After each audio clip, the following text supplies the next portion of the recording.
Welcome to the Putting the Public into Health podcast by Dr. Richard Pan. As we face one of the greatest public health disasters in a century, this podcast will address questions and issues from you, the public, about the COVID-19 pandemic and its impact on people's health and lives. I am Dr. Richard Pan. I'm a physician with a background in public health, and I'm proud to represent the people of Sacramento, Elk Grove, West Sacramento, and parts of Sacramento County in the California State Senate.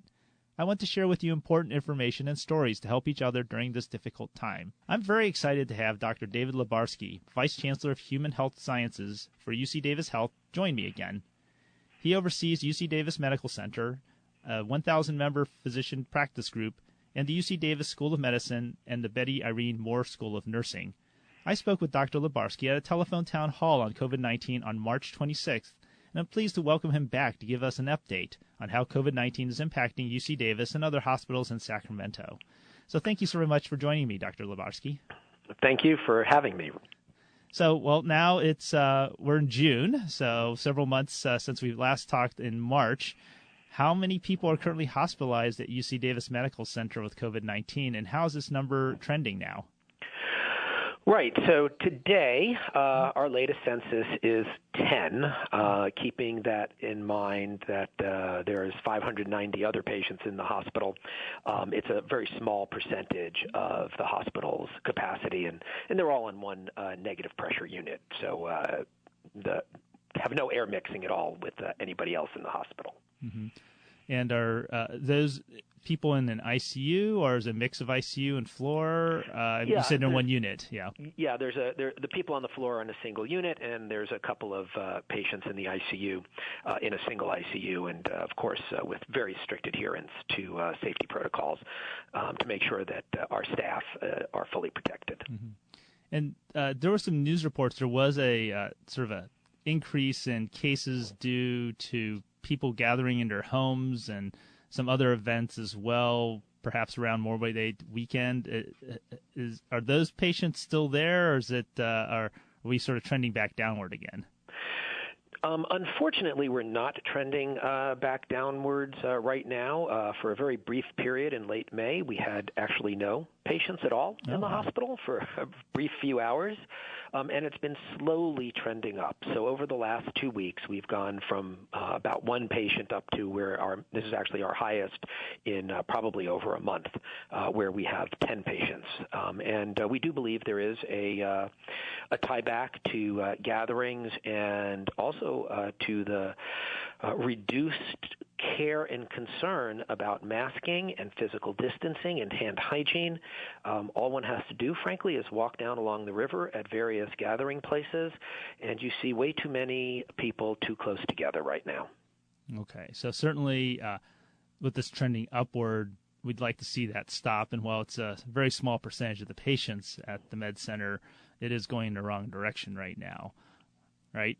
That is absolutely correct, and I want to applaud Governor Newsom for strongly coming out and requiring masking in the appropriate settings that he did. I think that's been shown scientifically to reduce the spread, and it will serve all Californians well so that we can continue our economic recovery. Mm-hmm. Now, we talked about the inpatient unit. Are we seeing similar trends in the emergency room as well? We are seeing a slight increase, but it is really, truly minimal. We see a couple hundred patients a day in our emergency room, and there are a couple each day maybe presenting with potential flu symptoms. So it's not a major. We're very lucky. Sacramento remains having a very low incidence overall, but it was truly at the level of almost being extinguished before we reopened over Memorial Day. Okay. So hopefully people are getting the message that the virus has not gone away. We still need to continue to try to stay 6 feet away from each other outside and to wear masks to reduce transmission. And we were actually pretty successful in actually getting the cases down, but unfortunately they are trending up again, and we need to do more. Now, in terms of testing, some people have said, well, maybe it's just because we're testing more that we're seeing more cases, but we're talking about ER visits and hospitalizations that you're actually seeing, correct? Correct. We don't place much stock in either the number of tests or the number of people who are testing positive or the percent, because that is dependent on how good a job you're doing in terms of testing various at-risk populations. For example, we now are really working hand in glove with public health in Sacramento County, and we're testing 11 nursing homes in their entirety, all their residents and all of their staff. We are also providing testing at a variety of community clinics in underserved communities that have previously had a decreased amount of access to testing. So the fact that we may see some more people testing positive would be expected. But the hospitalizations, those are sort of the best bellwether, if you will, for determining what's going on in the community right now, regardless of how widespread testing is, because that says how many people are severely ill enough to show up and get admitted to a hospital. That is really truly the best way to determine what's going on in terms of spread. Mm-hmm. Now, testing certainly is very important as part of a strategy to eventually move to containment. So previously, because we had so many cases in California and across the country, we moved to mitigation, which is just asking everyone to stay at home. And we are slowly reopening, but people need to reopen responsibly, and the customers need to cooperate by wearing masks and keeping their physical distance from each other in various settings. But certainly testing is very important for us to move back to hopefully eventually a containment strategy, which will allow people to move about more freely while paying attention to these public health measures. So in terms of testing itself, I understand that the state has actually reached a goal of 80,000 tests a day in the entire state of California. What is it looking like at UC Davis in terms of access to tests? So you talked about you're working with the county to test people in nursing homes and community clinics. Are people able to get tests if they need them? Who should get tested for COVID-19? Right. So that's a great question. Actually, I published a LinkedIn article not long ago talking about kind of the uselessness of mass testing of asymptomatic people. Asymptomatic people should not get tested unless they are at particular risk or have been exposed in a very close confined area as recommended by the contact tracers. Focus testing, though, and ample focus testing is really critical. And that's where we are. So we can do a little over 500 tests a day here at UC Davis. We're just about at that level now with some of the public health assistance that we're giving, as well as testing all the people who come in through our ED or our clinics with symptoms. And anybody, 100% of the people being admitted to the hospital for any reason whatsoever or having any procedure whatsoever are getting tested. And that's in order to assure our staff that they're not placing themselves at risk by providing additional care. And so we think that's a good strategy. And working on places of congregate living, which we've mental health facilities, homes for the disabled, senior living facilities, potentially the prisons, those are all places where the disease can get a foothold, and you really need to test everybody at a single point in time in order to isolate those who do test positive away from those who have not yet tested positive, so you can truly contain it in these small contained areas. So that's kind of where we're at with that. We are able to test right now everybody who needs testing. We do same-day testing, and the current run of our test takes 3 hours to return a result. It can be a little bit longer than that because if you don't catch the run right at the beginning, it might be 3 hours later. But usually, certainly within 6 hours, everybody can have a result back. Well, that's great to hear because in the beginning, we were hearing stories about not only a shortage of tests, but when we got a test, it took days for the results to come back. And so in the meantime, what do you do when you're not sure what the results are going to be? And people are sort of in limbo. And how do you isolate the person? How do you keep people apart until you know what the results were? Right. Exactly correct. And actually, in some places, still even in Sacramento, when utilizing the commercial labs, you do have that problem. We're extremely lucky in our pathology lab, recognizing that this would be a major issue, made major investments in purchasing the most sensitive, most specific, fastest turnaround testing machines that are out there in the United States. And so that's really aided in our ability to serve our community. Yeah. Now, there's been a lot of news about serology testing, and it's a way for people to look at what's happening in the population. But some people are wondering, well, should I go get a serology test so I know whether I got the disease or not? So is UC Davis doing serology testing? Is that useful in any way in terms of patient care? So the answer is no. We don't think you should be doing serology testing unless, except for a couple of reasons.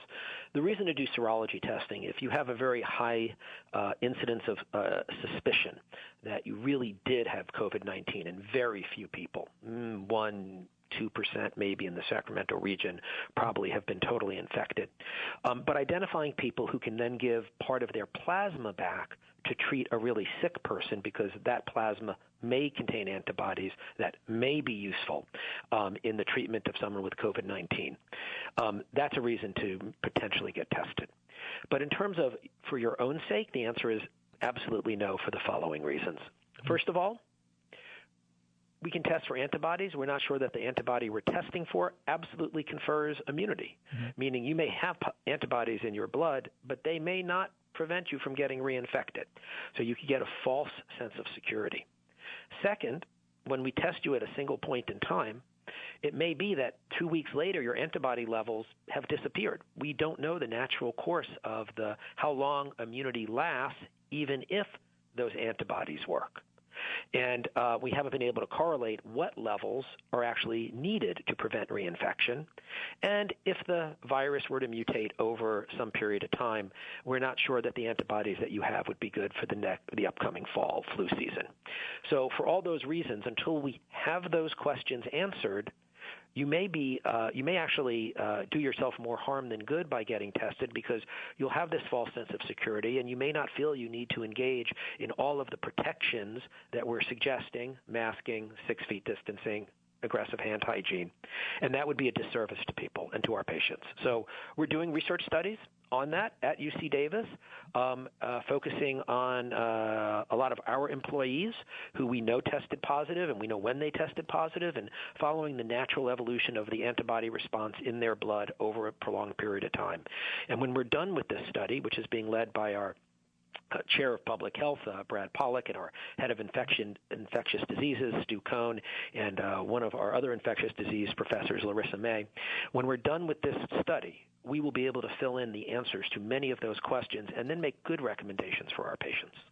Yeah, well, so that's great to hear that we are doing research on this, and maybe they'll have some utility in the future. But for right now, let's not get too excited about serology testing, right? That is correct, Richard. Okay. But looking forward to that research, and thank you for conducting that research at UC Davis. Now, the other issue that came up at the beginning of the pandemic was about personal protective equipment, and we heard from nurses and people over in a variety of different healthcare settings about having insufficient PPE. I would point out that because here in California we did attempt to flatten the curve somewhat successfully, that meant our demand for PPE also did not reach the levels that it reached in other parts of the country where there was much more widespread COVID. That bought us time. In the meantime, the state worked hard to try to secure more reliable sources of PPE. It's still a challenge. There's tremendous demand around the world.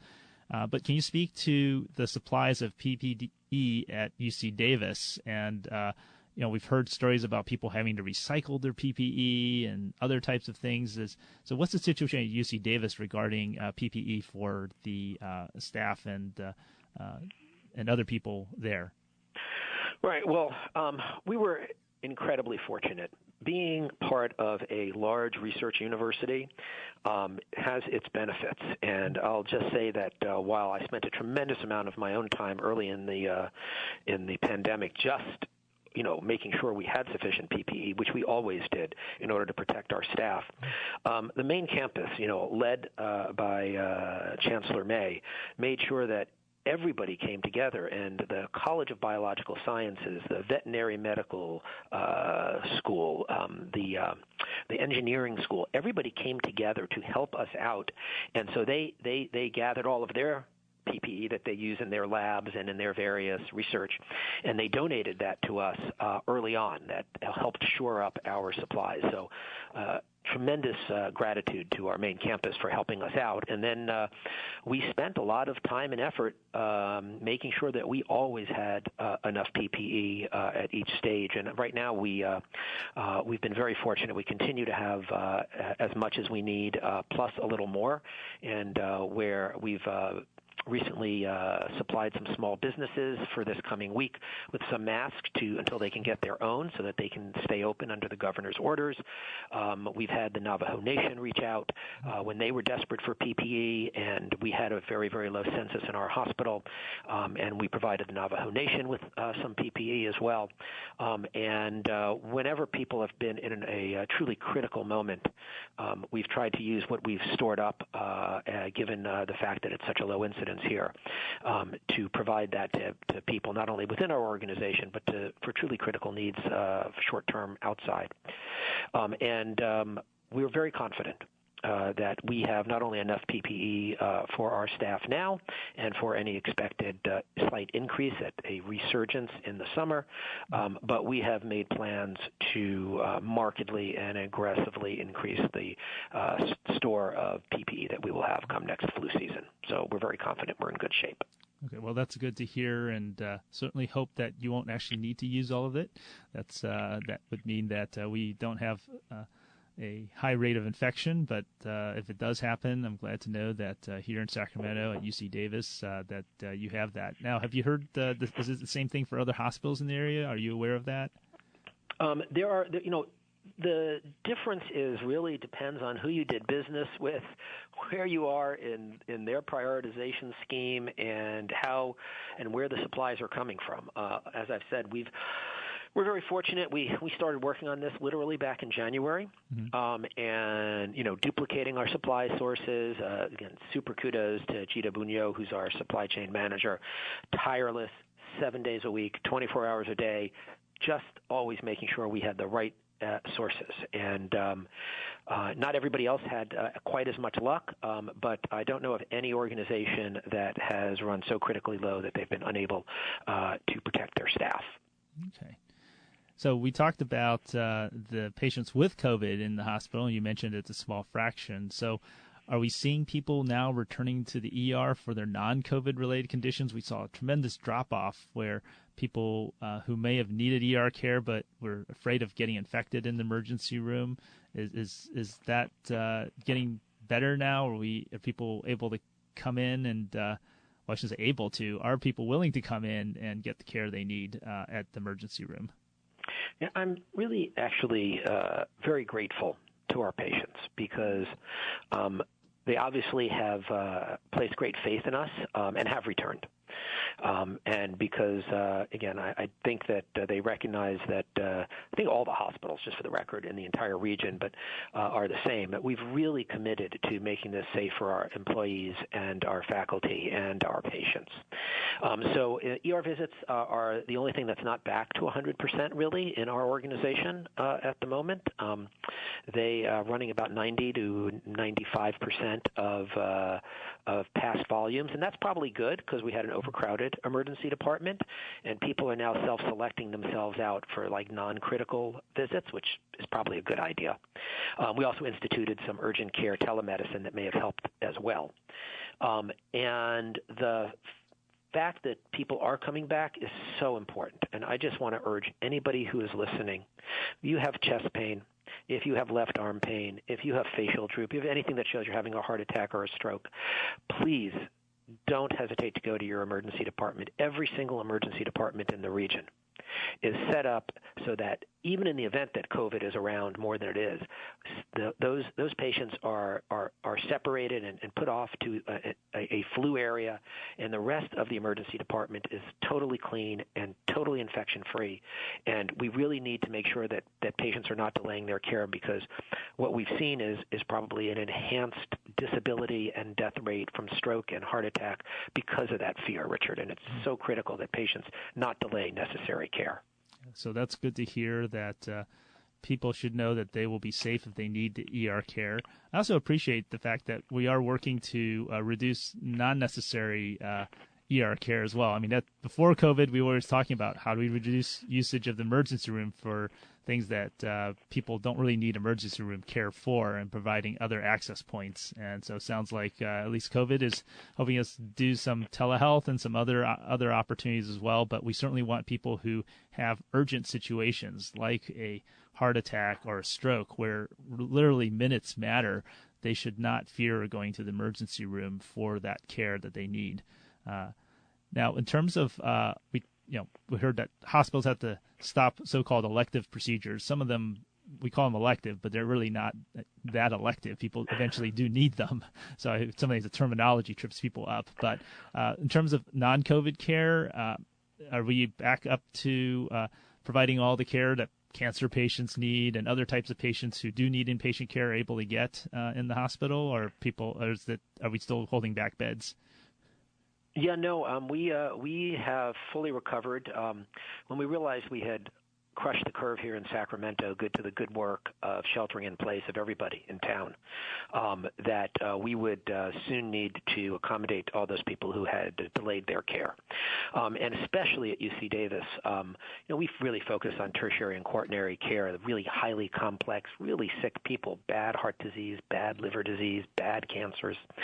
And so we knew that, delaying anything more than we absolutely had to was a bad idea. So we had an amazing team of physicians and administrators working together across our entire organization beginning in April, so that when the curve headed down in late April and May, we were beginning to prioritize who needed to come back, whose surgeries, whose procedures, whose follow-up mammograms could no longer be delayed and should not be delayed one day longer.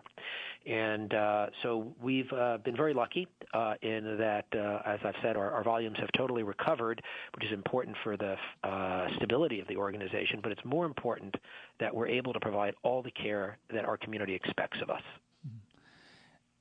And can you speak to the financial impact of COVID-19 on the Med Center and other hospitals? So we've talked about the fact that hospitals actually had a reduction in number of patients, so we could prepare for COVID. We'd have this hospital beds available, and you talked about how, thanks to the fact that we did flatten the curve, that we're now able to bring people back and still ensure we have the capacity we need.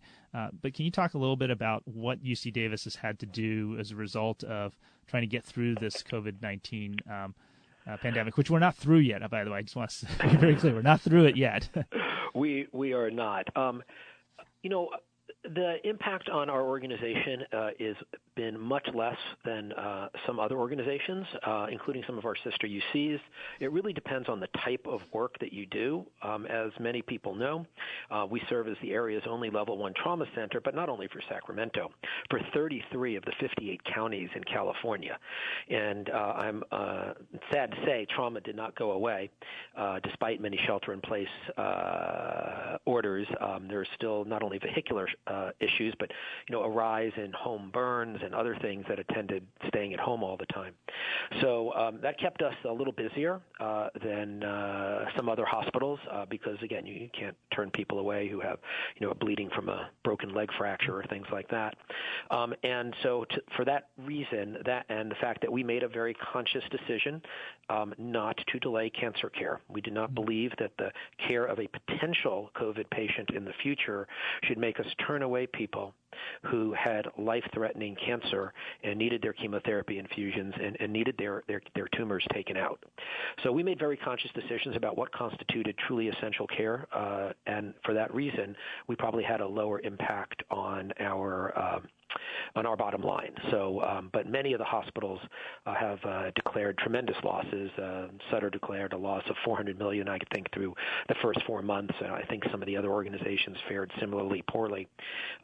And we need to support them because not only through no fault of their own, by following the dictates of our federal government, our state government, our local government, we all cleared out space.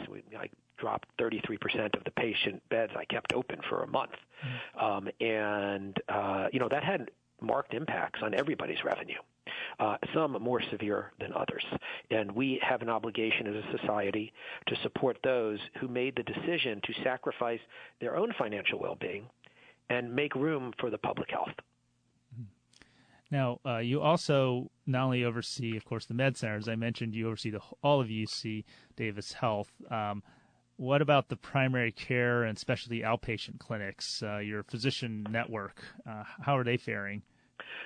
Again, they bounced back a little more slowly, but they got back to full capacity about, give or take, three weeks ago.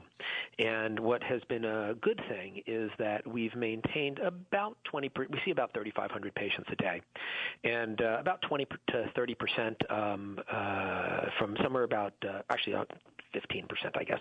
About 500 to 600 patients a day have continued with virtual visits, which we think will be one of the positives following the pandemic, which is that people have realized that they don't need to come in, wait online, or hang around a busy clinic, that they can get a lot of the care that they need via virtual visit.